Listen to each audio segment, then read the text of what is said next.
జ్ఞానాన్ని అందించినటువంటి బ్రహ్మర్షి పితామహ పత్రిజీ గారికి, స్వర్ణమాల అమ్మకి నా ఆత్మ ప్రణామాలు. ఇక్కడికి విచ్చేసిన మీ అందరికీ కూడా నా ఆత్మ ప్రణామాలు మాస్టర్స్. అలాగే మా గురువుగారైనటువంటి డాక్టర్ గోపాలకృష్ణ గారికి ఆత్మ ప్రణామాలు చేసుకుంటున్నాను. నా పేరు క్రాంతి. నేను నిజాంపేట నుంచి వచ్చాను మాస్టర్స్. సో నేను ఈ ధ్యానంలోనికి ఎందుకు వచ్చాను, ఏమేం బెనిఫిట్స్ పొందాను అనేది మీతో షేర్ చేసుకోవడానికి ఈరోజు ఇక్కడికి వచ్చాను. నేను కరోనా రోజుల్లో ఈ ధ్యాన పరిచయం అనేది నాకు జరిగిందనమాట. దానికి ముందు నాకు చాలా హెల్త్ ఇష్యూస్ ఉన్నాయి. ఎవరైనా కొంతమంది గత జన్మ సంస్కారం ఉంటే ధ్యానం అందుతుంది, లేదంటే ఏదో ఒక సమస్యతోటి మనం ధ్యానంలోనికి రావటం జరుగుతుందనమాట. సో నేను ఈ అనారోగ్యం అనే సమస్యను పట్టుకొని ఈ ధ్యానంలోనికి రావటం జరిగిందనమాట. ఎవరికైనా ఆరోగ్యము అంటే ఏంటి, కరెక్ట్ డెఫినేషన్ ఎవరికైనా ఐడియా ఉందా? సో WHO ప్రకారం ఆరోగ్యంగా ఉండాలి అంటే ఏంటంటే శారీరకంగా, మానసికంగా, సాంఘికంగా, అలాగే ఆధ్యాత్మిక తలాల్లో కూడా పర్ఫెక్ట్గా ఉంటేనే వాళ్ళు ఆరోగ్యవంతులు అన్నమాట. జనరల్గా మనం ఫిజికల్గానే అనుకుంటాం కదా. సో ఫిజికల్గా కాదు, ఫిజికల్గా అందులో ఆధ్యాత్మిక తలంలో కూడా అనేది మెన్షన్ చేస్తారనమాట. సో వీటిలో మనం ఉంటేనే ఆరోగ్యవంతులు అనమాట. సో ఈ ధ్యానంలోనికి రావడానికి ఏదో ఒకటి మనకి బ్యాక్ ఎండ్లో రీజన్ అయితే ఉంటుంది. సో నేను అనారోగ్యంతో ఈ ధ్యానంలోనికి రావటం జరిగిందనమాట. మామూలుగా అయితే మనిషి జన్మ మనం దగ్గరగా 400 నుంచి 550 జన్మల వరకు ఎత్తుతామంట. ఎందుకు ఎత్తుతాము? మనం ఏమిటో తెలుసుకోవటం కోసం. తెలుసు కదా మీ అందరికీ, మనం అందరం పూర్ణాత్మ నుంచి విడిపడి అంశాత్మలుగా ఇక్కడికి వచ్చాము. ఎందుకు? మనం నేర్చుకోవటానికి. ఈ నేర్చుకునే క్రమంలో మనం చాలా విషయాల్ని ప్రతి జన్మలోనూ ఒక్కొక్కటిగా నేర్చుకుంటూ వస్తామన్నమాట. ఈ జన్మల్లో కూడా మళ్ళా మనము ఫస్ట్ రాళ్ళల్లో రప్పల్లో జన్మం తీసుకుంటాము, వృక్షజాతుల్లో జన్మలు తీసుకుంటాము, అలాగే జంతువుల్లో జన్మలు తీసుకుంటాము, తర్వాత మానవులుగా వస్తామన్నమాట. సో ఒక్కొక్క దానిలోనూ మనం ఒక్కొక్కటి నేర్చుకుంటూ ఎదుగుతూ వస్తామన్నమాట. ఫైనల్గా మానవ జన్మ వచ్చేసరికి మనం దగ్గరగా 400 నుంచి 450 జన్మల వరకు ఎత్తుతామంట. ఈ ఎత్తినప్పుడు లాస్ట్ 50 జన్మల్లో మాత్రమే మనకి ధ్యానము అనే పదం మనకి రీచ్ అవుతుందంట. మనకి ధ్యానము అనే పదం రీచ్ అయిందంటే మన జన్మల్లో లాస్ట్ జన్మల్లో ఉన్నామా అని మనం అర్థం చేసుకోవచ్చు. లేకపోతే మనకు ఆ పదమే మనకి రీచ్ అవ్వదు.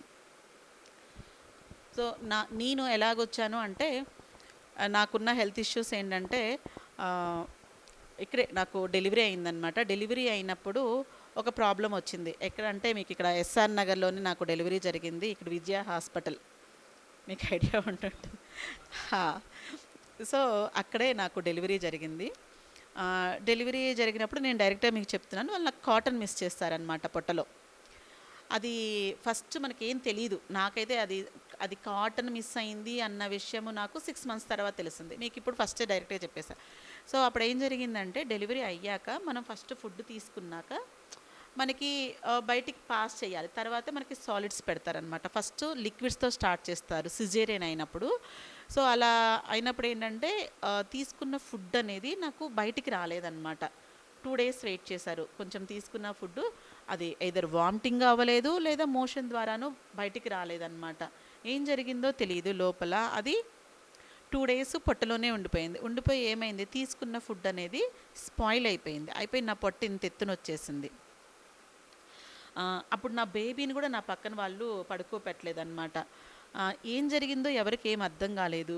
ఫైనల్గా ఓకే, డాక్టర్లు ఎలా ప్రయత్నం చేసినా అది బయటికి రాలేదు.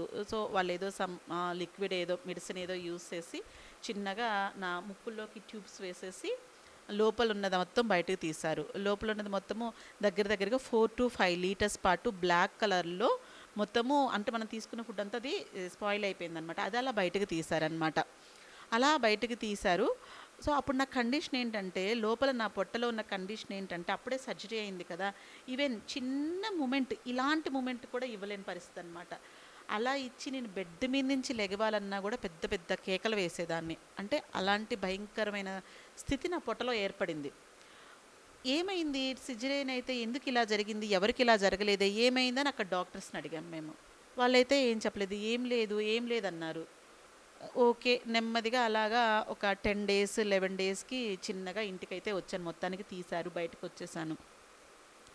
వచ్చినోళ్ళందరూ చూడటానికొస్తారు కదా! డెలివరీ అయినప్పుడు. ఏమైంది? ఏమైంది? ఏమైందో ఎవరికీ తెలీదు. వాళ్ళ డాక్టర్లు కూడా ఏమి మా మా పేరెంట్స్‌కని ఏమి చెప్పలేదనమాట.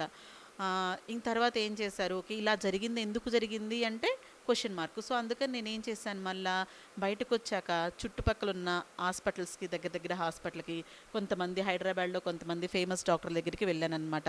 సో, నాకు డెలివరీ అయింది. ఏంటి 10 డేస్ తర్వాత నుంచి మళ్ళా ఇది స్టార్ట్ నాకు. నేను తిరుగుతూనే ఉన్నాను.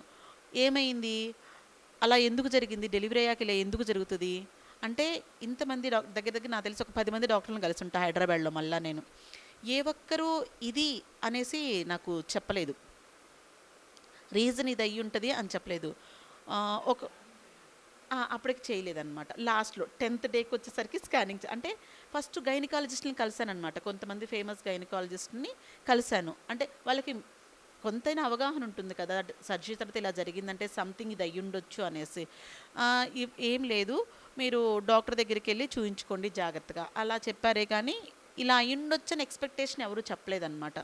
ఫైనల్‌గా మేము కూకట్పల్లిలో ఉండేవాళ్ళం అప్పుడు. అక్కడ ఒక స్కానింగ్ డాక్టర్ దగ్గరికెళ్ళాను. ఆయన స్కానింగ్ చేస్తూ చెప్పారనమాట. "అమ్మ సంథింగ్ నీ పొట్టలో ఒక మాస్ ఒక 15 సెంటీమీటర్స్ అంత సైజులో నాకు పెద్దగా గడ్డలాగా కనిపిస్తుంది.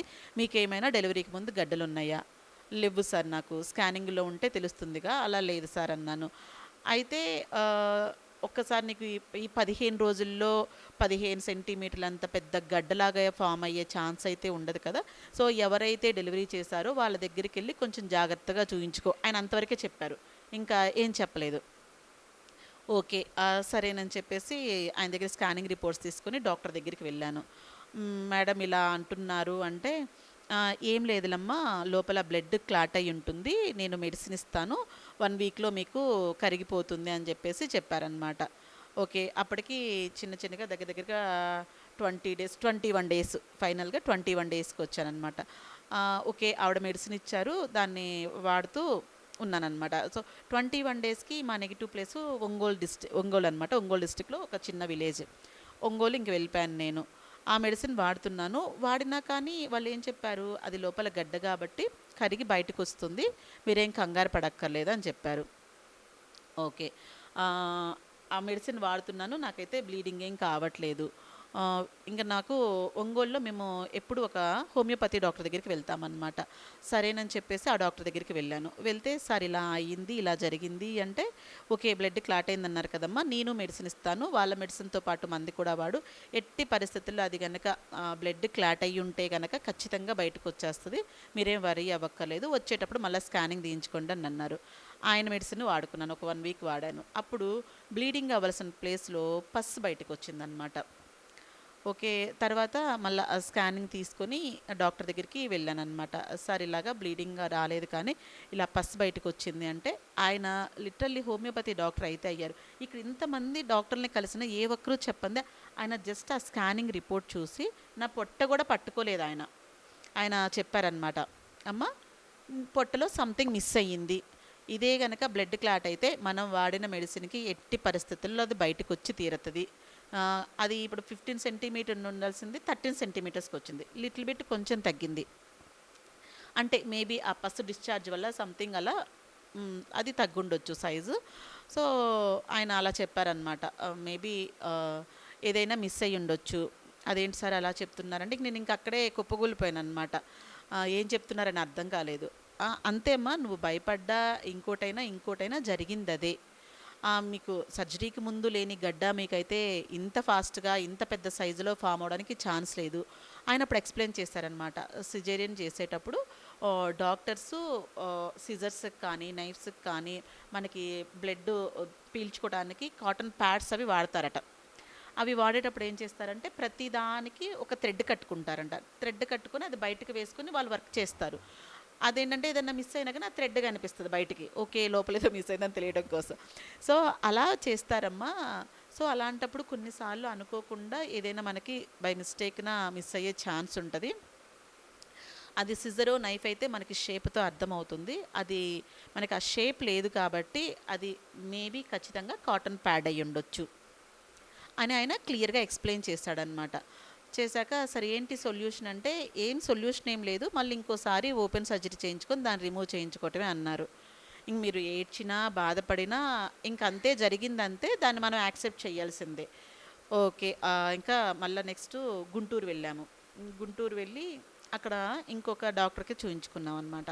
తెలిసిన ఫ్రెండ్ వాళ్ళ తరపున డాక్టర్. అంటే అక్కడికి వెళ్ళాక ఆల్రెడీ ఈయన కాటన్ ప్యాడ్ అయ్యి ఉండొచ్చు అని ఎక్స్పెక్ట్ చేసి చెప్పారు. ఆయన అక్కడికి వెళ్ళాక ఒక పేషెంట్తో వాళ్ళు ఎలా మాట్లాడతారనేది నాకు చాలా ఆశ్చర్యం వేసిందనమాట. మనం ఎంతో డాక్టర్ని నమ్మి వెళ్తాం కదా, మనల్ని భయపెట్టే ధోరణి వాళ్ళ దగ్గర. ఓకే అమ్మా, ఆయన జస్ట్ స్కాన్ చేసి చూసి ఓకే మేము సర్జరీ చేస్తాము, అయితే ఏమైనా కేసు అయితే మా మీదకి రాకూడదు. అదొక థాటే లేదు నాకు. కేసు అనే థాట్ అదంతా మనకి రాదు కదా. మనమేదో బాధపడుతూ ఇబ్బంది పడుతూ ఉన్నాం మనం. ఆ థాట్ మనకెందుకు వస్తుంది? ఆయన అలా అన్నారు, కేసు లాంటివేమీ మా మీదకి రాకూడదు అంటే, అదేంటి ఈయన కేసు అంటారు అని అర్థం కాలేదు. నెక్స్ట్ ఓకే ఇంకొక డాక్టర్ దగ్గరికి వెళ్ళాను అనమాట. ఆయన వీళ్ళకి అది చెప్తాను అది కూడా. ఇంకో ఇక్కడ వీళ్ళు మనకి రీజన్ చెప్పలేదు కదా, చెప్పకపోబట్టి బయట తిరిగాం మనం. ఇక్కడి నుంచి 10 డేస్ తర్వాత బయటికి వచ్చాక వాళ్ళు మనకేం చెప్పలేదు, సైలెంట్గానే ఉన్నారు. లేదు అంటే అది బయటికి తీశారు. సమ్హౌ నేనేమనుకున్నానంటే ఆ లిక్విడ్ ఫ్లోటింగ్కి బయటికి అలా ముక్కులో నుంచి బయటికి తీశారు కదా, మేబీ ఆ ఫ్లోటింగ్కి ఆ కాటన్ ఏదో పక్కకి, అప్పుడు మనకి కాటన్ అని తెలియదు కదా, సో అదేదో ఒక పక్కకి పడిపోయి ఉంటుంది. నార్మల్గా మోషన్ పాస్ చేయటము అదైతే జరిగింది. పొట్ట సైజు కొంచెం తగ్గింది. ఓకే అంటే అటువంటి సిచ్యువేషన్ లేదు, నార్మల్గానే ఉన్నానన్నమాట. కాకపోతే లోపల జరిగిన సిచ్యువేషన్కి కండిషన్ డిఫరెంట్, అదేంటో తెలియదు కదా మనకి. సో దానికోసమని ఇక్కడ బయట ఉన్న డాక్టర్లు ఏమైనా చెప్తారేమో వెళ్ళాము, వీళ్ళు చెప్పలేదు. అంటే తర్వాత నాకు అర్థమైంది ఏంటంటే, జరిగిన మిస్టేక్, ఒకరు చేసిన మిస్టేక్ని ఇంకొకరు త్వరగా బయట పెట్టరట. ఆ కమ్యూనికేషన్ వాళ్ళ మధ్య ఉంటుందట, డాక్టర్స్ మధ్య. అలాగే నేను నెక్స్ట్ గుంటూరు వెళ్ళాను కదా, ఆ డాక్టర్ ఏంటి ఇలా అన్నారు అర్థం కాలేదు నాకు యాక్చువల్గా. ఆయన అన్న పాయింట్ నాకు అంటే ఇన్ కేస్ ఏదైనా ప్రాణం పోతే మాకు సంబంధం లేదు అన్నట్టు వాళ్ళ ఉద్దేశం. ఆయన ఓపెన్గా మనకు చెప్పేశారు. అంటే అటువంటి కండిషన్ ఏదో ఉందని మనకు అర్థమవుతుంది కదా అప్పుడు బేసిక్గా. అది క్యాజువల్గా రాయించుకునేది కదా, క్యాజువల్గా ప్రతి ఒక్కరూ అది రాయించుకుంటారు. బట్ ఓపెన్గా మన దగ్గర సైన్ తీసుకుంటారు. బట్ ఓపెన్గా ఎవరైతే మనకు అలాంటిది ప్రాణానికి ప్రమాదము అనేది మెన్షన్ చేసే పాయింట్ ఆఫ్ వ్యూలో మనకు ఎవరు చెప్పరు. జనరల్గా వాళ్ళ ఫార్మాలిటీ ప్రకారం తీసుకుంటారు అది. సో అలా ఆయన అనేసరికి అర్థం కాలేదు, ఎందుకు ఈయన ఇలా అన్నారు అనేది నాకు అర్థం కాలేదు. ఓకే సరే ఇంకొక డాక్టర్ దగ్గరికి వెళ్ళాం మళ్ళీ. అప్పుడు కూడా ఆయన ఫేమస్ డాక్టర్ మద్దినేని గోపాలకృష్ణ గారు అని చెప్పేసి, ఆయన సర్జరీస్ చేయటంలో బాగా ఫేమస్ ఆయన అనమాట. ఆయన దగ్గరికి వెళ్ళాము. ఆయనైతే ఇమీడియట్గా జస్ట్ పట్టుకొని చూసి ఆయనకి మొత్తం కేస్ హిస్టరీ అర్థమైపోయింది. జస్ట్ ఆయన రిఫరెన్స్ కోసము స్కానింగ్కి వెళ్ళమన్నారు. ఓకే స్కానింగ్ రిపోర్ట్స్ కూడా ఆయన చూడకుండానే నేను వచ్చేటప్పుడు చెప్పారు, అడ్మిట్ అయిపోండి, రేపు పొద్దున్న సర్జరీ చేస్తా అన్నారు. అడ్మిట్ అవ్వడం ఏంటి, సర్జరీ చేయటం ఏంటి, మనకేం అర్థం కాలేదు. అదేంటి సార్ మేము చూపించుకోవడానికి వచ్చాము, అప్పుడు ఇలా జరిగింది కదా, ఏం జరిగింది దానికి క్లారిటీ కోసం వచ్చాము మేము అని అంటే, ఇప్పుడు మేము డబ్బులు కూడా తీసుకురాలేదు, ఇంటి దగ్గర పాపని వదిలేసి వచ్చాము అంటే, ఇప్పుడు డబ్బులతో అంత ఇంపార్టెంట్ ఏంటమ్మా, ఇంటి దగ్గర ఫోన్ చేస్తే ఎవరొకరు మనీ ఇస్తారు, దాని గురించి మీరు వర్రీ అవ్వాల్సింది ఏముంది, అడ్మిట్ అయిపోండి, సర్జరీ చేస్తాం రేపు అన్నారు. ఓకే సరే సార్ పాప ఉంది కదా, ఓకే ఇంటికి వెళ్ళేసి వస్తాము అని చెప్పి వాళ్ళ దగ్గర నెక్స్ట్ డేకి వస్తామని చెప్పేసి వెళ్ళామన్నమాట. అలా వెళ్ళినప్పుడు ఇంటికి వచ్చాక ఇక్కడ వీళ్ళ డాక్టర్లతో ఫోన్ చేసాం, మాట్లాడితే అప్పుడు ఓకే అలాంటిది ఏమీ అయ్యుండదు, ఓకే మా దగ్గరికి రండి మేము ఫ్రీగా సర్జరీ చేస్తామన్నారు. అంటే వాళ్ళు ఏంటో ఇలా అంటున్నారు, ప్రాణానికి ఇబ్బంది అది ఇది అంటున్నారు, మాకేం అర్థం కావట్లేదు మేడం, ఏం చేయమంటారు అంటే, లేదమ్మా అలాంటిది ఏం జరుగుండదు, మీరు రండి మేము ఇక్కడ ఫ్రీగా సర్జరీ చేస్తామన్నారు. ఓకే మా పేరెంట్స్ ఏమనుకున్నారంటే, ఆల్రెడీ జరిగిన తప్పేదో జరిగిపోయింది, వాళ్ళు ఏదో ఫ్రీగా చేస్తారని చెప్పేసి పిల్ల ప్రాణాన్ని బలంగా పెట్టలేం కదా అని చెప్పేసి మా వాళ్ళు ఓకే అనుకొని మళ్ళీ గుంటూరులోనే సర్జరీ చేయించుకున్నాను అనమాట. సర్జరీ చేయించుకొని దాన్ని రిమూవ్ చేశారు. Okay okay. అదెప్పటికి ఫస్ట్ సర్జరీ అయిన 41 డేస్‌కి నాకు రెండో సర్జరీ జరిగిందనమాట. రెండో సర్జరీ జరిగాక ఆల్రెడీ ఇది 41 డేస్ లోపల ఉండిపోయింది కదా! పస్సుతోటి అలా ఉండిపోయి ఏమైంది, లోపలంతా కొంచెం ఇన్ఫెక్షను ఫామ్ అయిపోయిందనమాట. ఇన్ఫెక్షన్ ఫామ్ అయ్యి ఏం జరిగింది, నాకు తెలియకుండానే లోపల లేయర్స్ అన్నీ కొంచెం కొంచెంగా డ్యామేజ్ అయినాయన్నమాట. దాంతో ఏమైందంటే ఇన్సెషన్ హెర్నియా అనేది ఇంకొకటి ఫామ్ అయింది. అంటే ఏంటంటే మనకి సర్జరీ చేసిన దగ్గర ఆ ఇన్ఫెక్షన్ ఉండటం వల్ల ఆ లోపల ఉన్నటువంటి లేయర్స్ అనేవి కొంచెం వీక్ అయిపోతాయి అన్నమాట. దానివల్ల ఏమవుతుందంటే ఇన్సెషన్ హెర్నియా అంటే ఏంటంటే లోపల ఉన్న ఇంటెస్టైన్స్ అనేవి బయటకు ఒక చిన్న హోల్ లాగా పడిపోద్ది అనమాట అక్కడ. పడిపోయి బయటకు పొడుచుకొచ్చినట్లు అవుద్దనమాట. మనం వంగినప్పుడు, దగ్గినప్పుడు అది అలా బయటకు ప్రెషర్ పడి అది కొంచెం కొంచెంగా బయటకు వస్తూ ఉండిద్దనమాట. అలాంటి ప్రాబ్లము ఫస్ట్ జరిగిన దానివల్ల ఎరేజ్ అయిందనమాట. సో దానివల్ల ఏంటి, విపరీతమైన బ్యాక్ పెయిన్. 2 సర్జరీస్ ఇమీడియట్గానే జరిగినాయి కాబట్టి గ్యాస్ట్రిక్ ప్రాబ్లము, బ్యాక్ పెయిను, తర్వాత చిన్నగా sciatica pain, okay, spondylitis pain, ఇవన్నీ ఒకదాని మీదకి ఒకటి ఒకదాని మీదకి ఒకటి అన్నీ వచ్చి పడ్డాయి అన్నమాట. అలాంటప్పుడు ఏంటంటే జస్ట్ నేను కింద కూడా కూర్చోలేని పని, ఇలా కాళ్ళ బాసా పట్లేసుకోలేని కూర్చోలేని పరిస్థితి. విపరీతమైన గ్యాస్ట్రిక్ ప్రాబ్లము, విపరీతమైన తలనొప్పి కూడా వచ్చేదన్నమాట. ఆ తలనొప్పి ఎలా వచ్చేదంటే ఇక్కడ ఇక్కడ కొంచెం నొప్పి, ఇక్కడ కొంచెం నొప్పి, అలా ప్లేస్ మారుతూ వచ్చేది.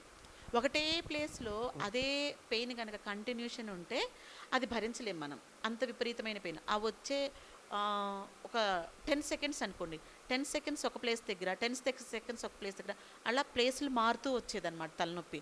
ఆ తలనొప్పి ఎందుకు వచ్చేదో నాకైతే ఇప్పటివరకు రీజన్ అయితే తెలియదు. అది మెడిటేషన్ ద్వారా మాయమైపోయింది.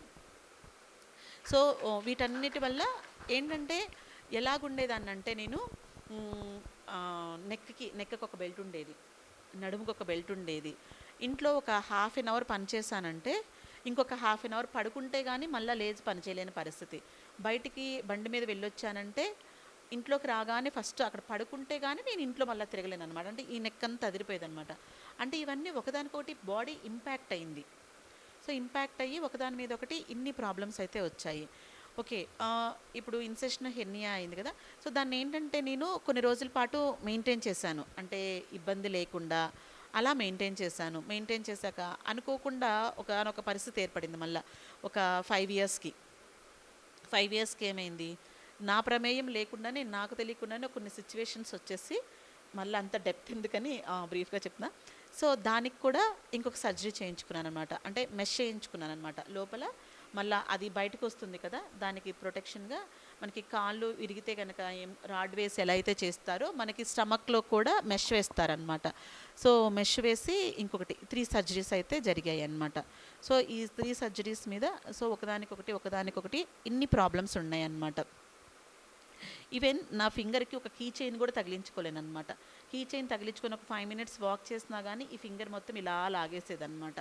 అటువంటి పరిస్థితుల్లో అప్పుడు మనకి కరోనా రోజులు అనమాట. కరోనా రోజుల్లో మా ఫ్రెండ్ ద్వారా రాధా గారు అని ఉంటారు, వాళ్ళకి స్పిరిచువల్ ట్యాబ్లెట్స్, డాక్టర్ జీకే గారు స్పిరిచువల్ ట్యాబ్లెట్స్ తెలుసు, వాళ్ళు నాకు పరిచయం చేస్తారనమాట. అప్పట్లో అన్నీ ఆన్లైన్లో స్టార్ట్ అయ్యాయి కదా, అంతకుముందు ఏదైనా మనం ఫిజికల్గా వెళ్ళి నేర్చుకునే వాళ్ళం. సో ఈ కరోనా మాత వల్ల జరిగిన పెద్ద మార్పు ఏంటంటే స్పిరిచువాలిటీ చాలా ఫాస్ట్గా మనకి ఆన్లైన్ ద్వారా స్ప్రెడ్ అయిందనమాట. ఇది చాలా గొప్ప విషయం. నేను దీనికైతే ఈ కరోనా మాత వల్ల సఫర్ అయిన వాళ్ళు ఎంతమంది ఉన్నారో అంతకు మించి బెనిఫిట్ పొందిన వాళ్ళు, ఆధ్యాత్మికంగా ఎదిగిన వాళ్ళు నాలాంటి వాళ్ళు చాలామంది ఉన్నారు మాస్టర్స్. సో దానికి మనం క్లాప్స్ కొట్టాల్సిందే. సో అప్పుడు ఫస్ట్ జీకే సార్ క్లాస్ ఆన్లైన్లో జరిగింది, అలా విన్నాను. సో నెమ్మదిగా అప్పుడు మనకి ఇక స్పిరిచువాలిటీలో చాలా లైట్ వర్కర్స్ క్లాసెస్ చాలా జరిగాయి అన్నమాట. ఆల్మోస్ట్ అందులో జరిగిన ప్రతి క్లాస్కి అటెండ్ అయ్యేదాన్ని అనమాట నేను. సో పత్రిజీ సార్ క్లాసెస్ వింటూ ఇక మెడిటేషన్ స్టార్ట్ చేశానమాట. ఎలా మెడిటేషన్ చేసేదాన్ని అంటే నేను బాగా ఫస్ట్లో స్టార్టింగ్లో ఏంటంటే మా పాప ఒక్కతే, ఇంక తర్వాత ఇంకొక బేబీకి కూడా ఛాన్స్ లేదని చెప్పారు. ఓకే, అంటే సర్జరీస్ జరిగి మళ్ళీ మెష్ వేయించుకున్నాను కాబట్టి ఇంకొక నో ఛాన్స్ అనమాట, ఇంకొక బేబీకి కూడా ఛాన్స్ లేదు. సో పాపకప్పుడు ఆన్లైన్లో క్లాసెస్ జరిగేవి, నేను ఇటు సైడ్ కూర్చొని ఇంకొక రూమ్లో కూర్చొని తన క్లాసెస్ జరిగేంతసేపు ఏవో ఒక క్లాసులు వింటూ ధ్యానం చేసేదాన్ని అనమాట. తనకి ఎన్ని అవర్స్ క్లాసెస్ జరిగితే నేను అన్ని అవర్స్ ఇటు కూర్చొని ఇంట్లో పని చేసుకొని అలా చిన్న చిన్నగా నేను సాధన చేస్తూ ఒకటే సిట్టింగ్లో 4 అవర్స్ కూడా సాధన చేసేటటువంటి స్థితికి ఎదిగానమాట. నేను అలా బాసాపాట్లు వేసుకోలేని కూర్చోలేని దాన్ని ధ్యానం చేసి 4 అవర్స్ అయినా కానీ ఈరోజు నేను ఒకటే సిట్టింగ్లో బాసాపాట్లు వేసుకొని కూర్చొని ధ్యానం చేయగలిగే స్థితికి వచ్చానన్నమాట. అప్పుడు అప్పుడు ధ్యానం చేసేటప్పుడు గ్యాస్ట్రిక్ ప్రాబ్లం అని చెప్పాను కదా, అది లిటరల్లీ చేత్తో ఎవరో తీసి పక్కన పెట్టినట్టు అంత అద్భుతంగా అది మాయమైపోయింది. నేను దానికి ఇంకా ఏ మెడిసిన్ కూడా వాడలేదు. అంతకుముందు ప్రతిరోజు మెడిసిన్ వాడేదాన్ని. యోగా ట్రైనర్ని పెట్టుకొని యోగా చేశాను. ఇవన్నీ చేసినా కానీ అవన్నీ నాకు తాత్కాలికంగానే ఉన్నాయి. ఎప్పుడైతే నేను ఈ ధ్యానాన్ని సాధన చేశానో, గంటల ధ్యానం సాధన చేశానో, అప్పుడు అది గ్యాస్ట్రిక్ ప్రాబ్లం అయితే చేత్తో తీసినట్టు మాయమైపోయిందనమాట. తలనొప్పి అని చెప్పాను కదా, అది ఎందుకు వచ్చేదో కూడా తెలియని తలనొప్పి స్టిల్ ఇప్పటి వరకు నాకు అలాంటి తలనొప్పి మళ్ళీ రిపీట్ అవ్వలేదన్నమాట. సో ఇవన్నీ గంటల ధ్యాన సాధనతోటి నేను వీటన్నిటిని పోగొట్టుకున్నాను అనమాట. మనందరికీ తెలుసు కదా, ధ్యానం చేసాం, ఓకే. ఫస్ట్ ధ్యానం మనం ఇండివిజువల్గా చేసాం. ఇండివిజువల్గా చేసే ధ్యానంతో ఇన్ని బెనిఫిట్స్ వచ్చాయి. అలాగే నెంబర్ ఆఫ్ క్లాసెస్కి అటెండ్ అయ్యేదాన్ని. అవన్నీ ఇప్పుడు మీకు గుర్తున్నాయా అంటే నాకు అవన్నీ విన్నాను కానీ గుర్తులేదు. ఇందాక సార్ రామ్తా క్లాస్ చెప్తుంటే ఓకే, అవన్నీ రామ్తా క్లాస్ ఆ రోజుల్లో సార్ మనకి 100 days క్లాసెస్ చెప్పారు. అవన్నీ విన్నాను. మళ్ళీ ఒకసారి ఇది వినగానే చాలా హ్యాపీ అనిపించింది. ఒకసారి రీకాల్ అవుతుంది అనమాట. విన్నయన్నీ మనకి గుర్తుంటాయని కాదు, విన్నది మొత్తం మనకి సబ్కాన్షియస్ మైండ్లో స్టోర్ అయ్యి ఉంటుంది. స్టోర్ అయ్యి మనకి అవసరాన్ని బట్టి, సమయాన్ని బట్టి, సందర్భాన్ని బట్టి మనం అవన్నీ రీకాల్ చేసుకుంటాం అన్నమాట. సో అలాగా నెక్స్ట్ ఈ మనకి ఇండివిజువల్ ధ్యానం చేస్తే ఇంత బెనిఫిట్ వచ్చింది. మీకు తెలుసు కదా, సామూహిక ధ్యానం చేస్తే చాలా బెనిఫిట్ ఉంటుంది. సామూహిక ధ్యానం అంటే మీ అందరికీ తెలిసే ఉంటుంది కదా, అందరూ ఇక్కడ రెగ్యులర్గా వచ్చేవాళ్ళే కాబట్టి నేను ప్రత్యేకంగా చెప్పనని అవసరం లేదనుకుంటున్నా. సో సామూహిక ధ్యానం చేసేటప్పుడు ఏమవుతుందంటే, మామూలుగా అనారోగ్యము అంటే ఏం చెప్తామంటే మనకి మన బాడీలో 72,000 నాడులు ఉంటాయంట. సో ఈ 72,000 నాడుల్లో బ్లాకేజెస్ ఏర్పడితే వచ్చేదే మనకు అనారోగ్యం. సో ఈ 72,000 నాడుల్లో బ్లాకేజెస్ మనం ఇండివిజువల్గా చేసినప్పుడు మనకి కొంతవరకు క్యూర్ అయిపోతుంది. కొన్ని అంటే ఆల్మోస్ట్ 70-80% వరకు క్యూర్ అవుతుంది. కొన్ని ఏంటంటే సామూహిక ధ్యానం చేయటం వల్ల ఎక్కువ బెనిఫిట్స్ వస్తాయి అన్నమాట. అంటే మనం ఇండివిజువల్గా కూర్చొని చేసే ధ్యానం కంటే సామూహికంగా చేసే ధ్యానం వల్ల ఏమవుతుంది, ఒక 3 రెట్లు అధికంగా మనము ఎనర్జీని రిసీవ్ చేసుకుంటాం. ఎందుకు ఇక్కడ గ్రూప్ కాన్షియస్ అనేది ఉంటుంది కదా, ఈ గ్రూప్ కాన్షియస్ అనేది ఉన్నప్పుడు ఏమవుతుందంటే, ఇప్పుడు మనకి ఒక కాలువలో, ఒక మురికి కాలువలో కనుక ఒక బ్లాకేజ్ ఉండి మనం ఒక మగ్గుతో వాటర్ పోస్తే ఎలా అది క్లియర్ అవుతుంది, అలా కాకుండా ఒక బకెట్ వాటర్ తీసుకొని ఫోర్స్గా మనం పోసామనుకోండి అప్పుడు ఎలా క్లియర్ అవుతుంది. సో దానికి దీనికి డిఫరెన్స్ ఉంటుంది కదా, అలాంటి డిఫరెన్సే ఇండివిజువల్గా ధ్యానం చేసినప్పుడు ఒక మగ్గుతో వాటర్ పోస్తే మనకి ఎలా అయితే క్లియర్ అవుతుందో అలా ఉంటే, గ్రూప్గా చేయటం వల్ల ఏమవుతుంది అంటే ఈ గ్రూప్ కాన్షియస్ అంతా ఇక్కడ ఉంటుంది. సో దీనివల్ల ఏమవుతుంది, మనం ఒక మగ్గు వాటర్ తీసుకొని పోసినప్పుడు ఉండే ఫోర్స్ కంటే గ్రూప్గా కూర్చొని రిసీవ్ చేసుకునే ఎనర్జీ మనం ఒక బకెట్ వాటర్ తీసుకొని ఫోర్స్గా కొడితే ఎలా క్లియర్ అవుతుందో మన నాడుల్లో కూడా అలాంటి క్లియరెన్స్ అనేది జరుగుతుందన్నమాట.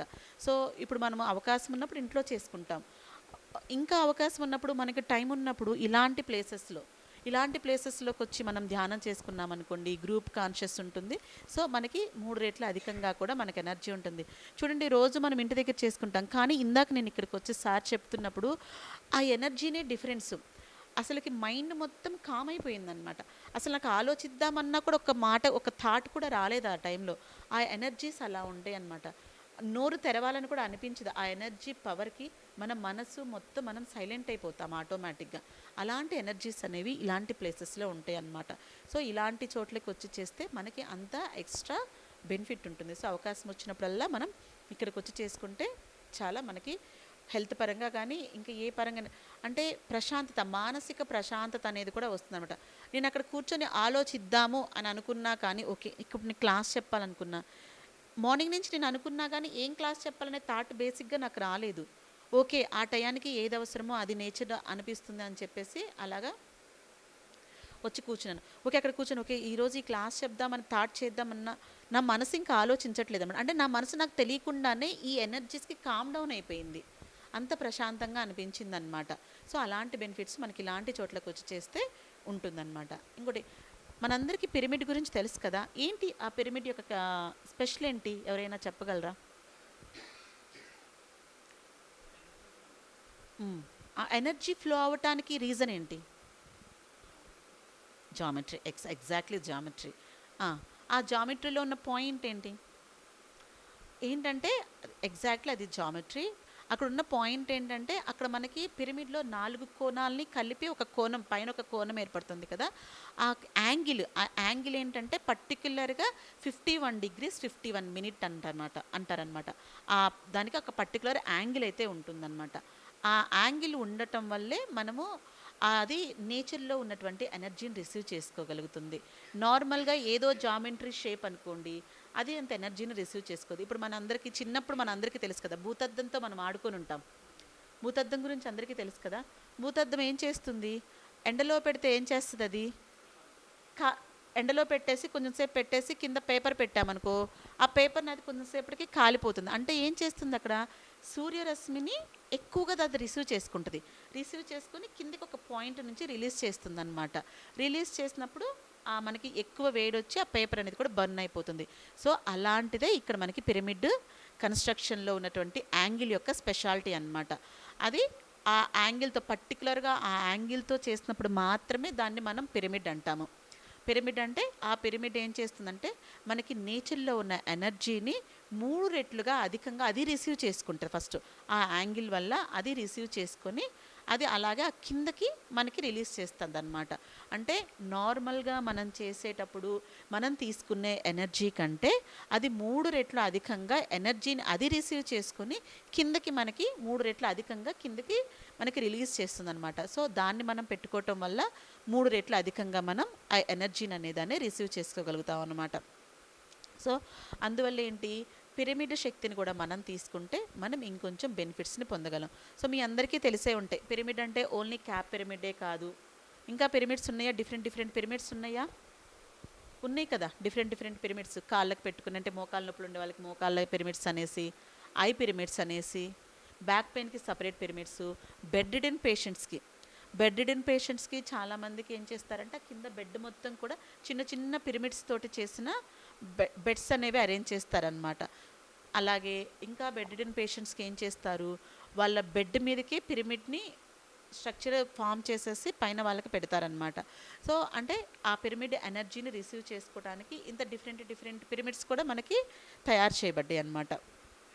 సో ఇలాగ మనం ఇక్కడికి వచ్చినప్పుడు ఆ పిరమిడ్ పెట్టుకోవటం వల్ల సో అలాంటి బెనిఫిట్స్ని మనం పొందుతామన్నమాట. సో అలాగే ఇంకొకటి ఉంటుంది స్పెషల్, ఏంటది? మనకి ఇండివిజువల్గా ధ్యానం గురించి తెలుసుకున్నాం, అలాగే సామూహికంగా చేయటం వల్ల బెనిఫిట్స్ తెలుసుకున్నాం, అలాగే పిరమిడ్ కింద కూర్చొని చేయటం వల్ల కూడా మనం బెనిఫిట్స్ తెలుసుకున్నాం. ఇంకొక స్పెషల్ డే ఉంటుంది, ఏంటది? మనకి ఇక్కడ రెగ్యులర్గా జరుగుతూ ఉంటాయి ఆ క్లాసెస్, పౌర్ణమి ధ్యానంలో కూడా మనకి ఇలాగే 3 రెట్ల అధిక శక్తి ఉంటుందన్నమాట. పౌర్ణమికి ముందు 3 రోజులు, తర్వాత 3 రోజులు కూడా మనకి అధికంగా మనం ఎనర్జీని రిసీవ్ చేసుకుంటామన్నమాట. ఎందుకంటే చంద్రుడికి భూమికి ఉన్న అట్రాక్షన్ వల్ల వాటర్ ఎక్కువగా ఆ రెండింటి మధ్య అట్రాక్షన్ పవర్ వల్ల వాటర్ ఇన్ఫ్లుయెన్స్ అవుతుందన్నమాట. అంటే తెలుసు కదా, మనం చిన్నప్పటి నుంచి విన్నాం, పౌర్ణమి రోజుల్లో మనం సముద్రానికి వెళ్తే వాటర్ అనేది ఎక్కువగా అలలు వస్తాయి, వెళ్ళొద్దు అక్కడ అనేసి చెప్తారు కదా. అంటే అక్కడ ఏం జరుగుతుంది, ఆ ఎనర్జీ పవర్ వల్ల ఆ అట్రాక్షన్ వల్ల ఏమవుతుందంటే వాటర్ ఎక్కువగా ఎనర్జీని తీసుకొని అది ఎనర్జీ లెవెల్స్ వల్ల అది మనకి అలల రూపంలో పైకి వస్తుంది అనమాట.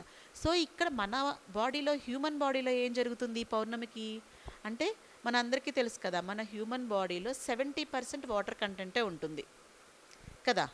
సో ఈ 70% వాటర్ కంటెంట్ ఉండటం వల్ల అప్పుడు మన హ్యూమన్ బాడీ కూడా అలాంటి ఎనర్జీనే రిసీవ్ చేసుకుంటుంది అనమాట. మన బ్రెయిన్లో వాటర్ ఉంటుంది, మన బాడీలో వాటర్ ఉంటుంది. సో ఈ వాటర్ అంతాను పౌర్ణమి రోజుల్లో ఆ ఎనర్జీని తీసుకుని ఎక్కువగా అది మనకి ఎఫెక్ట్ అవుతూ ఉంటుంది అనమాట. సో ఇందువల్లే మీరు విన్నట్లయితే కొంతమంది మానసికంగా బాధపడేటటువంటి వాళ్ళకు కూడా పౌర్ణమి రోజుల్లో వాళ్ళు ఎక్కువగా రియాక్ట్ అవుతారు అంటారు. విన్నారా? అమావాస్య రోజులు పౌర్ణమి రోజుల్లో కూడా ఉంటుంది ఇది. మనకి ఈ ఎనర్జీస్ అనేవి అమావాస్య పౌర్ణమి మనకి అమావాస్య ధ్యానాలు కూడా చేస్తారు కదా. సో అమావాస్య పౌర్ణమి రెండిట్లో కూడా మనకి ఎనర్జీస్ రిసీవింగ్ అనేది ఎక్కువగా ఉంటుందన్నమాట. సో అప్పుడు వాళ్ళకి ఏంటంటే దాన్ని ఎలా కామ్ డౌన్ చేసుకోవాలో తెలియదు, ఆ హై ఎనర్జీస్ని ఎలా కామ్ డౌన్ చేసుకోవాలో తెలియక వాళ్ళు రియాక్ట్ అవుతుంటారనమాట. ఎప్పుడైతే మనం ఇక్కడ ధ్యానం చేస్తామో ఆ ధ్యానం వల్ల మనకి ఆ కామ్ డౌన్ చేసుకోవటం అనేది మనకి తెలుస్తుందన్నమాట. అంటే మనకి తెలియకుండానే లోపల ఆ బ్రెయిన్లో ఆ ప్రశాంతత అనేది ఏర్పడిపోతుందన్నమాట. సో దీనివల్ల మనం పౌర్ణమి కానీ అమావాస్య రోజుల్లో కానీ ధ్యానం చేస్తే ఎనర్జీస్ని ఎక్కువ రిసీవ్ చేసుకోగలుగుతామన్నమాట. ఇంకా కనుక మీరు అబ్జర్వ్ చేసినట్లయితే అమావాస్య మీరు కనుక కార్తీక మాసం పూజలు చేసేవాళ్ళు పౌర్ణమి రోజు పాలని పౌర్ణమి రోజుల్లో బయట పెట్టేసి ఆ పాలను తాగితే మంచిది అని చెప్పేసి కార్తీక పౌర్ణమి రోజు చాలామంది పెడతారు. చంద్రుని ఎందుకు? ఆ పాలు ఎనర్జీని రిసీవ్ చేసుకుంటాయి అన్నమాట. ఆ ఎనర్జీని రిసీవ్ చేసుకొని ఆ పాలను తాగితే మనకి బెనిఫిట్ జరుగుతుంది. అదేంటంటే ఒక మిత్లాగా తెలిసి తెలియకుండా ఓకే మన సాంప్రదాయబద్ధంగా చేస్తున్నారు చాలామంది. కొంతమందికి మేబీ ఆ బెనిఫిట్స్ తెలిసి ఉండొచ్చు. ఇక్కడ రియల్గా జరిగేది ఏంటంటే ఇదన్నమాట. ఆ ఎనర్జీస్ అనేవి ఆ రోజు ఎక్కువగా ఉంటాయి. ఆ వాటరు ఆ పాలు అనేవి రిసీవ్ చేసుకొని మనము ఆ ఎనర్జీని ఆ పాలు తాగటం వల్ల మనకి లోపల ఆరోగ్యం వస్తుంది అనేటటువంటి ఒక నమ్మకంతో వాళ్ళు చేస్తారు. అది నమ్మకంతో చేసినప్పటికీ కూడా లోపల దాగి ఉన్నటువంటి సైన్స్ ఇదన్నమాట. సో మనకి పత్రిజీ గారు ఇవన్నీ తెలుసుకున్నారు కాబట్టి వీటన్నిటినీ మనకి తెలిసి తెలియకుండా కొంతమంది చేస్తూ ఉంటారు. తెలుసుకుని మనం ఏంటంటే పిరమిడ్ ధ్యానులుగా మనమందరం ఏంటంటే వీటన్నిటిని తెలుసుకుని చేస్తున్నాము. ఓకే పౌర్ణమి రోజుల్లో ఇలాంటి బెనిఫిట్స్ ఉంటాయి కాబట్టి మనం పౌర్ణమి రోజుల్లో వెళ్ళేసి ధ్యానం చేయాలి. సో ఈ బెనిఫిట్స్ ఉంటాయని మనకి తెలుసు. ఓకే సామూహికంగా ధ్యానం చేయటం వల్ల ఇలాంటి బెనిఫిట్స్ ఉంటాయి.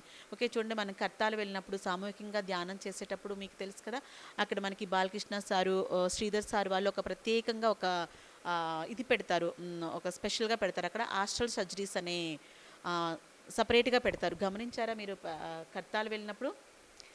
కర్తాలు వెళ్ళినప్పుడు వాళ్ళు ఒకటి పర్టికులర్ ఒక ప్లేస్ అరేంజ్ చేస్తారనమాట. ఆ ప్లేస్లో వాళ్ళు ఆస్ట్రల్ సర్జరీస్ అనేసి పెడతారు. గమనించారు?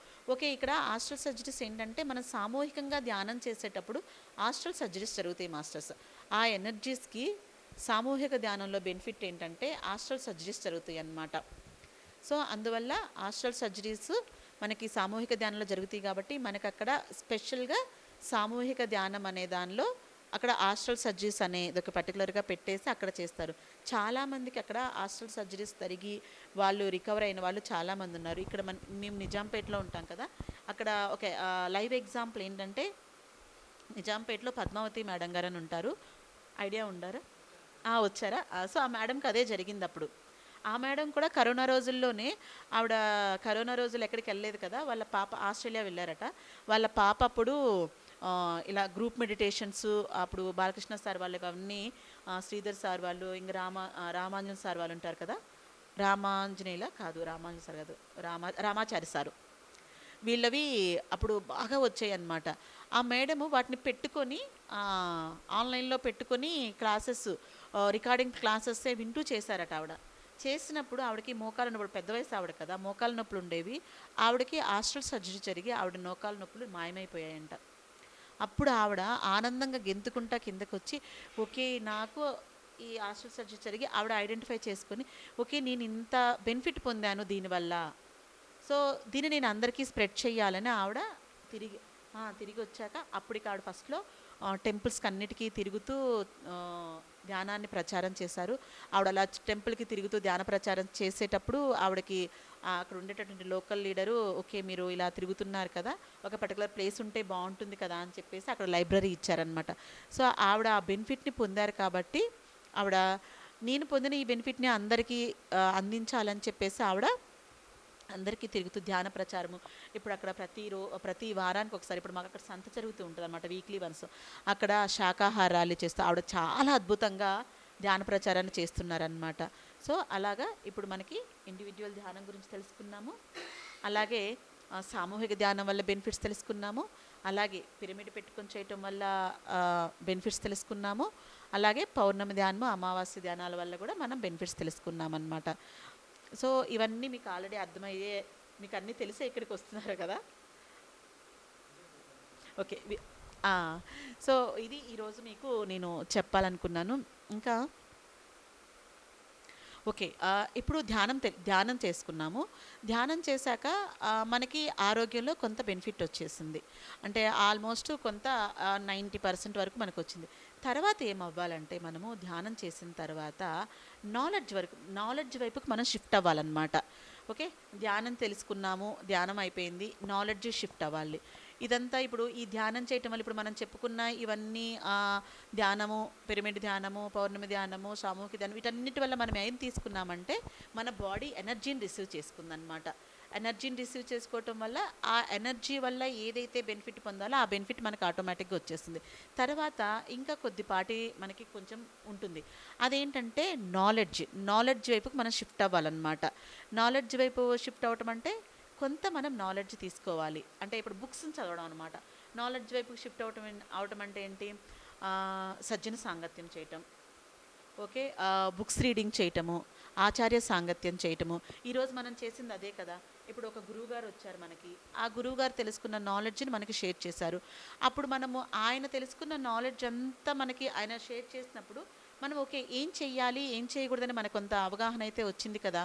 అంటే ఒక గురువుల వద్ద మనము ఉండి వాళ్ళ నాలెడ్జ్, వాళ్ళ క్లాసెస్ కనుక మనం అటెండ్ అయ్యామనుకోండి, మనకి నాలెడ్జ్ వస్తుంది. ఆ నాలెడ్జ్ ద్వారా మనలో ఎటువంటి మార్పులు చేసుకోవాలి.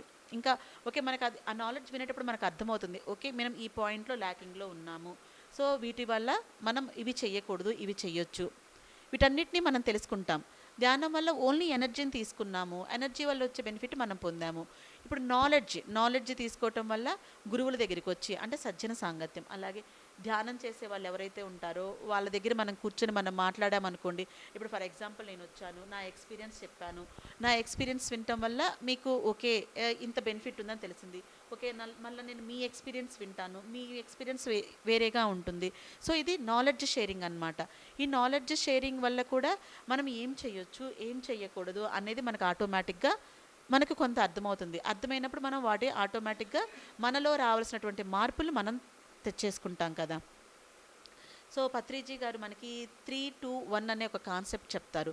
ఏంటి? ప్రతిరోజు 3 hours meditation, 2 hours book reading, 1 hour సజ్జన సాంగత్యం చెప్తారు. అంటే మనం 3 గంటలు ధ్యానం చెయ్యాలి, ఒక 2 గంటలు బుక్స్ రీడింగ్ చెయ్యాలి, 1 గంట సజ్జన సాంగత్యం చేయాలి. అంటే మనకున్న టయాన్ని ఈ 3+2+1గా డివైడ్ చేసుకొని మనము ధ్యానం చేస్తూ బుక్స్ రీడింగ్స్ కూడా ఏంటంటే ఒకరి మీద ఆధారపడే తత్వం ఉన్నటువంటి బుక్స్ చదవకూడదు అనమాట. అందుకే పత్రిజీ సార్ కొన్ని వేల లక్షల బుక్స్ని చదివి మనకి ఏ బుక్స్ అయితే అవసరమో ఆ బుక్స్ అన్నిటిని మనకి రిఫర్ చేశారు. మనం ఆ బుక్స్ చదివితే చాలు, వేరే బుక్స్ వైపుకి మనం వెళ్ళక్కర్లేదు. చూడండి, ఈరోజు రామ్తాగ్ గురించి తెలుసుకుందాము. ఆయన ఇమ్మోర్టాలిటీ మాస్టరు. ఆయన ఏంటి ఆయన చెప్పారు, ఏం చెప్పారు? 2 years ఆయనకి సాధన చేశాక తెలుసుకున్న దాన్ని మనకి చెప్పారు. అంటే శ్వాస మీద ధ్యాస కదా. ఆయన ఏం తెలుసుకున్నానని చెప్పారు? గాలి గురించి ఆయన తెలుసుకుందాం అనుకుని ఆ గాలిని అబ్జర్వ్ చేస్తూ కూర్చున్నారు. కొండ మీదకి వెళ్ళి గాలిని అబ్జర్వ్ చేస్తూ కూర్చున్నారు. సో ఆయనకి 2 years చేస్తే కానీ ఆ శ్వాస మీద ధ్యాస అనేది ఆయనకి తెలియలేదు. అలాగే మనకి గౌతమ బుద్ధుల వారు, ఆయన ఏం చేశారు? ఆయనకి ఏం అర్థం కాలేదు, ఎందుకు దుఃఖం వస్తుంది, వీళ్ళందరూ ఎందుకు దుఃఖంతో ఏడుస్తున్నారు, ఆయనకు అర్థం కాలేదు. అర్థం కాక ఈ దుఃఖానికి కారణం ఏంటి అనేది తెలుసుకోవటానికి ఆయన బయటకు వచ్చారు. ఆయన ఏం చేశారు? 6 years ఆయన సాధన చేశారు. 6 years రకరకాల సాధనలు చేశాక ఆయన, మనకు కూడా తెలుసు ఈ ధ్యాన సాధనలో కూడా మనకి దగ్గరగా 108 రకాల సాధనా పద్ధతులు ఉన్నాయి. అన్ని సాధనా పద్ధతులు కరెక్టే, మనం ఏది తక్కువ అని చెప్పడానికి లేదు. ఇప్పుడు ఒక కొండ శిఖరాగ్రాన్ని చేరాలంటే కొండ కింద బేస్ నుంచి మనకి దారులైతే ఉంటాయి కదా. ఏ దారి నుంచి వెళ్ళినా కానీ మనం శిఖరాగ్రాన్ని చేరుకుంటాం, అది కామన్. పూజ చేసినా కొంతమంది ఒక లైట్ని ఫోకస్ చేయమన్నా, మంత్రజపం చేయమన్నా, వీటన్నిటి నుంచి కూడా మనకి బెనిఫిట్స్ ఉంటాయి. ఇవన్నీ ధ్యాన పద్ధతులే. జపం చేయమంటారు, మనకి తెలుసు కదా. కోటి పూజ సమస్తోత్రం, కోటి స్తోత్రం సమజప. కోటి జపం సమధ్యానం. అంటే కోటి సార్లు పూజ చేస్తే వచ్చే ఫలితము ఒక స్తోత్రాన్ని పఠిస్తే వస్తుంది. కోటి సార్లు ఒక స్తోత్రాన్ని పఠిస్తే వచ్చేది ఒక జపం చేస్తే వస్తుంది. కోటి సార్లు ఒక జపాన్ని చేస్తే వచ్చే ఫలితం ఒక్క ధ్యానంతో వస్తుంది. ధ్యానం కోటి ధ్యానం సమలయ. ఆ కోటి ధ్యానాలు చేశాక మనం లయస్థితికి వెళ్ళిపోతాము. అంత ఉంది ఈ ధ్యానంలో. అంటే మనం పూజలు చేసినా జపాలు చేసినా ఏవి చేసినా కూడా మనం ఆ మోక్ష స్థితికి అనేది వెళ్తాం, కానీ స్లోగా వెళ్తాం, స్లోగా తెలుసుకోగలుగుతాం. సో ఈ ఆనాపానసతి ఫైనల్గా గౌతమ బుద్ధుల వారు 6 years చేశాక ఆయన ఫైనల్గా తెలుసుకున్నది ఏంటంటే ఈ ఆనాపానసతి. సో ఇప్పుడు ఆయన దగ్గరికి మనం వచ్చి నేర్చుకున్నామంటే ఏం నేర్చుకున్నా? ఆనాపానసతి. ఆయన 6 years సాధన చేసిందంతా ఆయన మనకి ఆనాపానసతి ద్వారా తెలియచేశారు.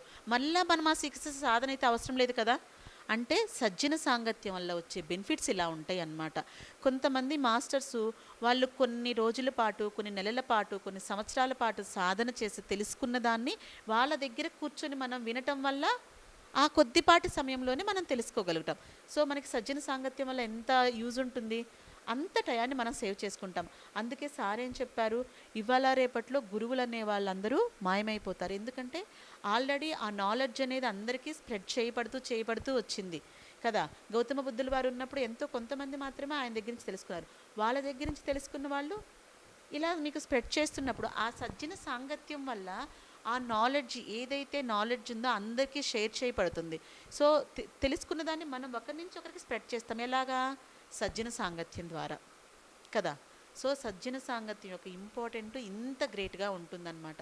సో అలాంటప్పుడు మనం ఏం చెయ్యాలి? ఇలాంటి చోట్లకు వచ్చి మనం ఎప్పుడైతే ఈ సజ్జన సాంగత్యం ఒక మాస్టర్స్ యొక్క క్లాస్ జరుగుతున్నప్పుడు వాళ్ళ యొక్క ఎక్స్పీరియన్స్ని జోడించి వాళ్ళు చెప్తున్నప్పుడు మనకు ఆ నాలెడ్జ్ అనేది చాలా షార్ట్ స్పామ్లో మనం తెలుసుకోగలుగుతాం అన్నమాట. సో సజ్జన సాంగత్యం వల్ల ఇంత ఇంపార్టెంట్ అనేది ఉంటుందన్నమాట. లాస్ట్లో 8:30 వరకు కదా సార్? 15 minutes ఫాస్ట్ ఉందా? ఓకే. సో ఓకే, మనం ధ్యానం చేసాము, సజ్జన సాంగత్యం ద్వారా నాలెడ్జ్ని తెలుసుకున్నాము. ఓకే, బుక్స్ రీడింగ్ చేసుకున్నాము, కొంత నాలెడ్జ్ తీసుకున్నాము. ఓకే, నీకు నువ్వే దైవత్వంలోనికి తెలుసుకోవాలి. దైవత్వంలోనికి నీకు నువ్వే దేవుడివి. ప్రతి ఒక్కరిలో దేవుడిని చూడమన్నారు కదా. సో మనం ఇంకా ఏం చేస్తున్నాము? పూజల్లో వాటిలో ఇంకా కోర్స్ మీరు ఇంకా ఆ స్టేజ్లో లేరు కాబట్టి ఇక్కడికి వచ్చారు కాబట్టి ఆ పాయింట్ మనకు అవసరం లేదు.